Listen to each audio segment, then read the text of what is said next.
एका अभिनेत्यामध्ये अनेक अभिनेते. श्री ममूटी, पद्मभूषण पुरस्कार विजेते 2026.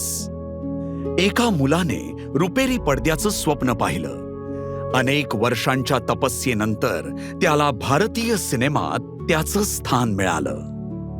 माझ्या वडिलांची मूळ इच्छा होती की मी डॉक्टर व्हावं. योगायोगानं मी वकील झालो आणि आता एक अभिनेता आहे.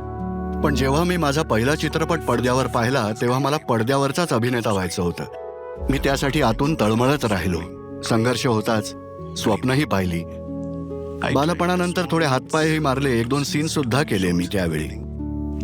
मग मी वकिली सुरू केली, लग्न केलं आणि त्यानंतर मला एका मोठ्या भूमिकेची संधी मिळाली.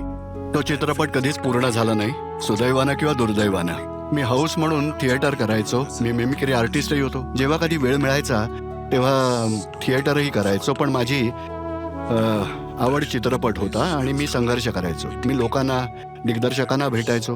ते माझ्यात काही ना काही उणीव शोधून मला नाकारायचे. ते क्षण अत्यंत निराशेचे आणि उदासीनतेचे होते. पण अखेरीस श्री एमटी मला भेटले. त्यांनी माझ्यावर भरोसा ठेवला आणि माझ्यावर थोडा विश्वासही दाखवला आणि मला एक संधी दिली. आणि तिथूनच अविरत संघर्ष सुरू झाला. सिनेमा खोलवर समजून घेतला, त्यातील बारकावे शिकलो. एक सामान्य अभिनेता व्हायलाच खूप वेळ लागला, पण परिपूर्ण अभिनेता होण्यासाठी मात्र बरीच वर्ष लोटावी लागली. कोणतीही भूमिका मला आव्हान देऊ शकत नाही, कारण माझ्यात माझी आवड, समर्पण आणि प्रामाणिकपणा आहे. मला स्टार होण्याऐवजी नेहमीच अभिनेता व्हायचं होतं. मी आजही एक अभिनेता आहे, नेहमीच एक अभिनेता होतो आणि नेहमीच एक अभिनेता राहीन.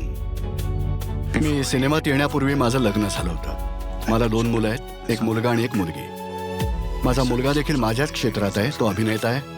माझी मुलगी पेंटर आहे आणि माझी पत्नी ही गृहिणी आहे.